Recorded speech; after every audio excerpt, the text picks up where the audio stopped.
All right, guys, this is the video you've been waiting for. This is how we're going to open up. It's time. So for those of you who don't know, the governor has put a lot of stipulations on opening up for gyms, the kinds of things we have to do, and it's going to be challenged. There's going to be a lot of hurdles.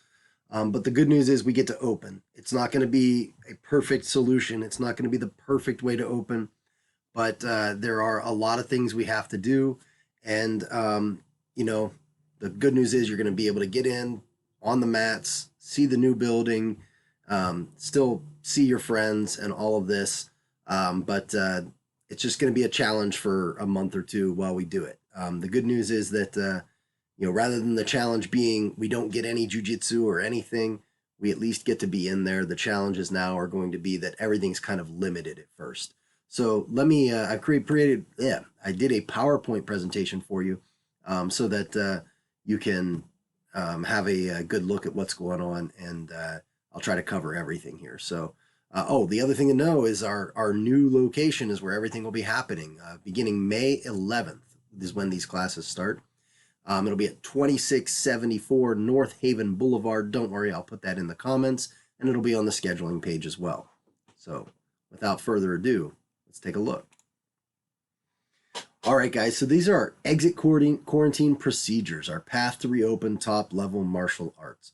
I'm very excited about this, but again, it's going to just know that most of these things are very temporary, and we'll be open and doing normal stuff probably before we know it.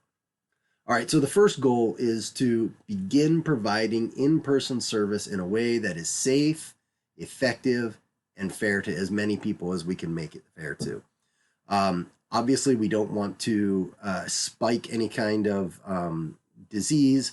We still need the training to be useful to you, and it needs to be fair to everybody. We have over 250 members in the academy, so we need to make sure to do it in a way that everybody gets a chance to train.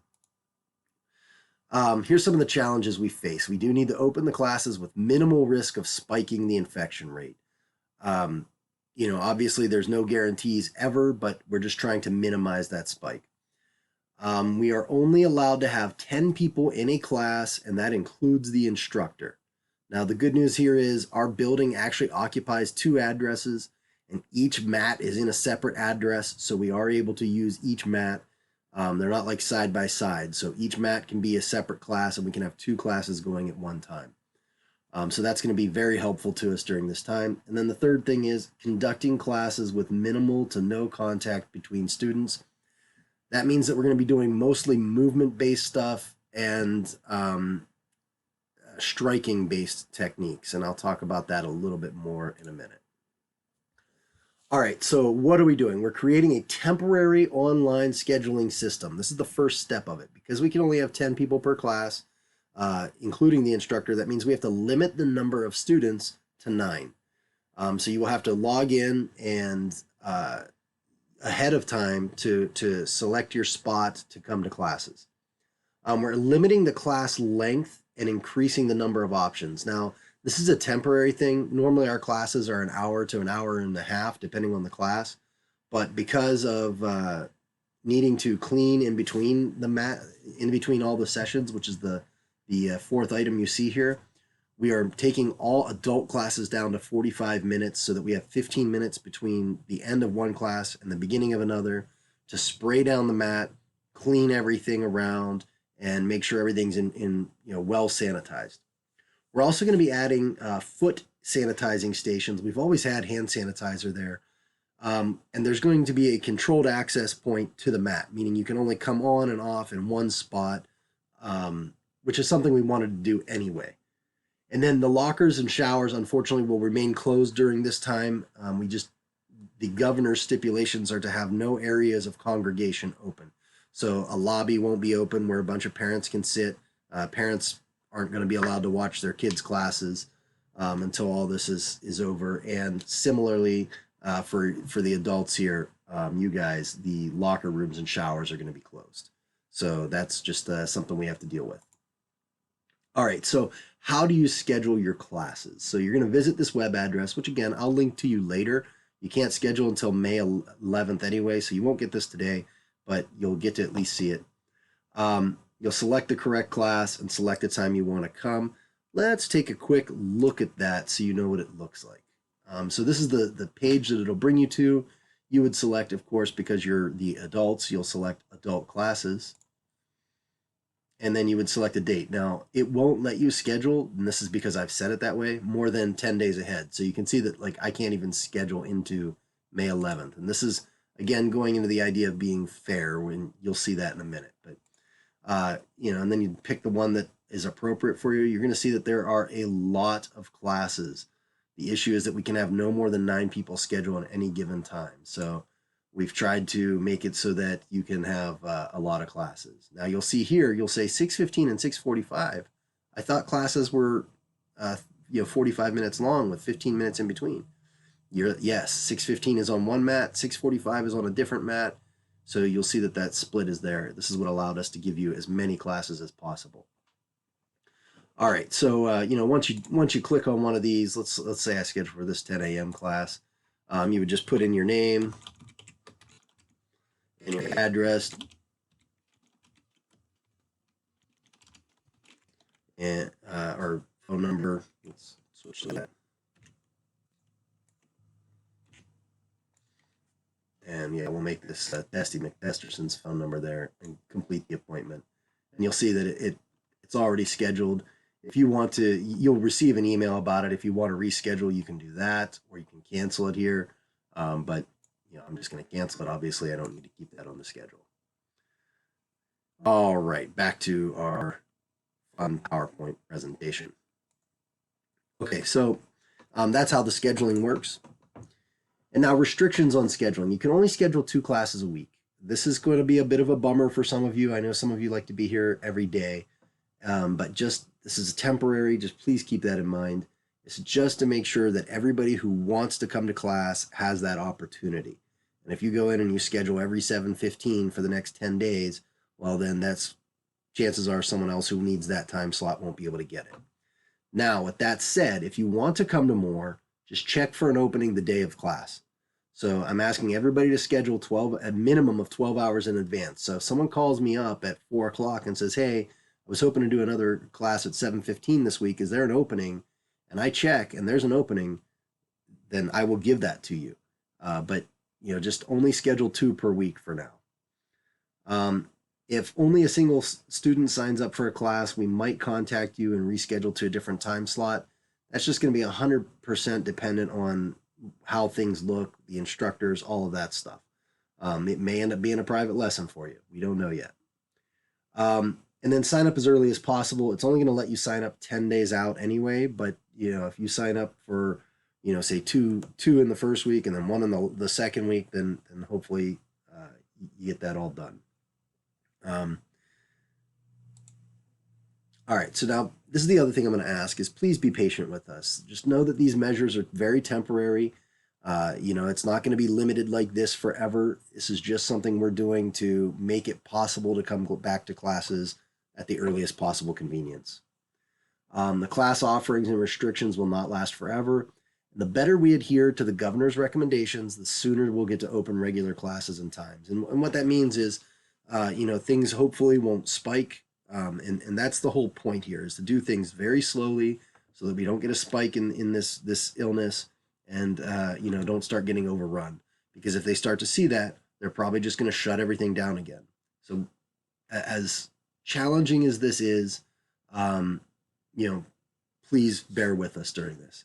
This says child, but if you want to wear a mask during class, that's fine, but we're not requiring it. Obviously, we are exercising and stuff during this, and masks can make it difficult to breathe. If you've never been in one, it's very challenging. But if you want to wear one and you feel safer wearing one, you are more than welcome to do so.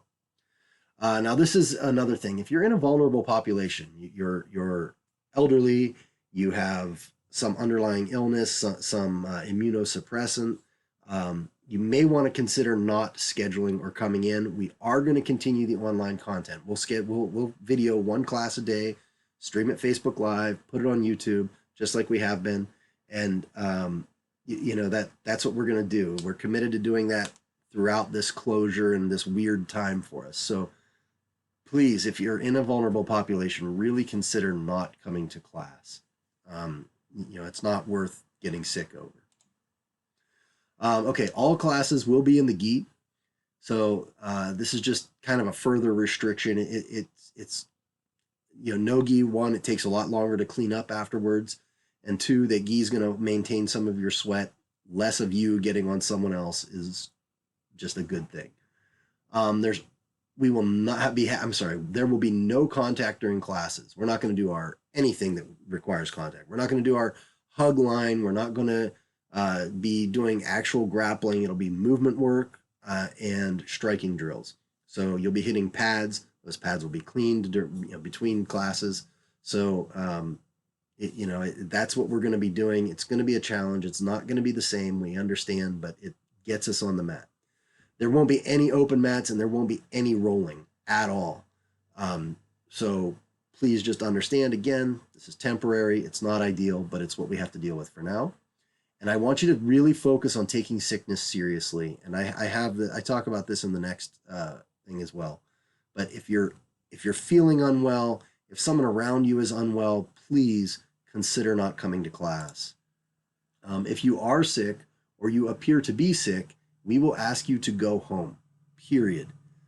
And on top of this, if your stuff is not clean, if your hygiene is less than stellar, you will be asked to leave. So please don't come in sick. Don't come in smelly. We know that it's going to be allergy season. Everybody's very hypersensitive to coughing and sneezing and stuff right now, and wheezing. This is an upper respiratory illness we're dealing with. So please, please, please, if you're exhibiting any symptoms, even if you think it's just allergy, just take time off. It's been a couple months already. Another couple weeks is not going to kill you. It's not going to hurt you to take that extra time off if you need to. And use your best judgment. If there's any doubt at all, just stay home. We're going to be filming this stuff for you. So really consider just staying home if you have to. So I hope you're excited for this. I know that there's a lot of restrictions and it's going to be hard, but in the end, I want this to be a very positive experience for all of you. I want us to be able to come together and have a good time and laugh and joke just like we always do, learn new stuff. There's a lot that I can present to you that the instructors can present to you, with striking things. And I know that you didn't sign up for a striking class. That wasn't like what you want. It's not what I want either, but it's what we have right now. So, how long will this last? I honestly don't know. The governor has things divided into phases. Phase 1 and 2 are pretty restricted. Phase 3 is when everything can kind of go back to normal. I don't expect there to be a day when the governor's finally like, you know what? If you're doing Brazilian Jiu-Jitsu, you can start rolling. I just don't see that happening. I don't see them taking on that level of risk. So I think what will happen over time is that it'll just start happening over time. And as we see spikes come and go or don't come at all, then I think that things will just slowly roll into stuff, into the normal way of doing classes. So that's the best we can do for you at this point.